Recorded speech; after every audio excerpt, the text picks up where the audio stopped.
welcome the chairwoman of the Joint Congressional Committee on Inaugural Ceremonies, the Honorable Amy Klobuchar.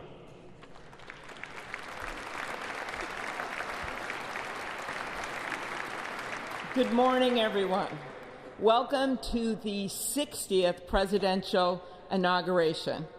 Today, President-elect Trump and Vice President-elect Vance will take their oaths of office, and we will witness the peaceful transfer of power at the heart of our democracy.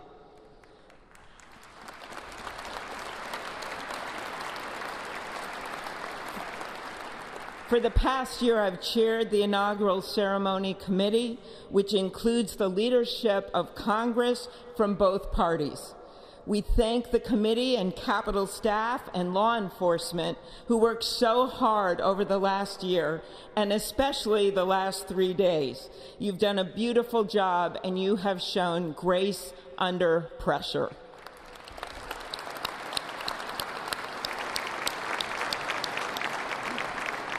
Our theme this year is our enduring democracy. The presence of so many presidents and vice presidents here today is truly a testament to that endurance. We welcome President Biden and Dr. Biden. We welcome Vice President Harris and Doug Emhoff, President Obama, President Clinton and Secretary Clinton, President Bush and Laura Bush, Vice President Pence, Vice President Quayle and Marilyn Quayle.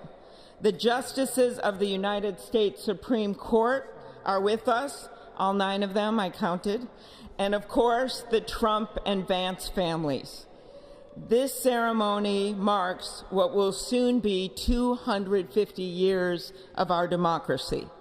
It is the moment when leaders, elevated by the will of the people, promise to be faithful to our Constitution, to cherish and defend it.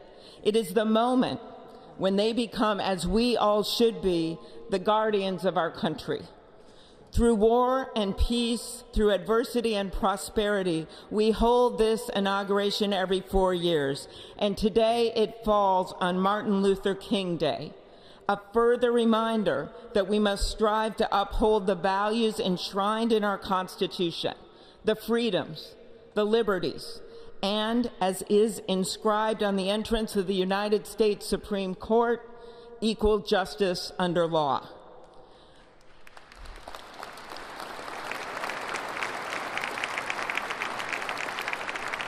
But what makes this moment more than a passing ceremony is all who are watching it across the country, the people of this nation, the ordinary people doing extraordinary things. President Kennedy, who at one point worked as a senator in this building and would often walk through this very rotunda, once said, "In a democracy, every citizen, regardless of interest in politics, holds office. Every one of us is in a position of responsibility." With that responsibility of citizenship comes an obligation not to seek out malice, as President Lincoln once reminded us, but to view others with a generosity of spirit despite our differences. With that responsibility of leadership comes an obligation to stand our ground when we must and find common ground when we can. With everything swirling around us, the hot mess of division, it is on all of us, to quote an incredible songwriter who just happened to be born in my state, to ensure that our nation's democracy is our shelter from the storm. There's a reason this ceremony takes place at the Capitol. In other countries, it might be in a presidential palace or a gilded executive office building. Here it is traditionally held at the Capitol, the People's House. It is a fitting reminder of the system of checks and balances that is the very foundation of our government, 3 equal branches of government.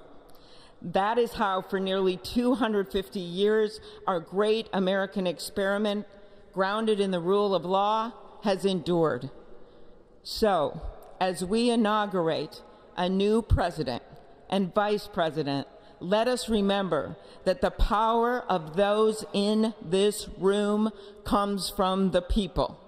the construction workers who build our country, the teachers and healthcare workers who nurture us, the troops defending our freedoms, and yes, the firefighters in Los Angeles putting themselves on the line for us.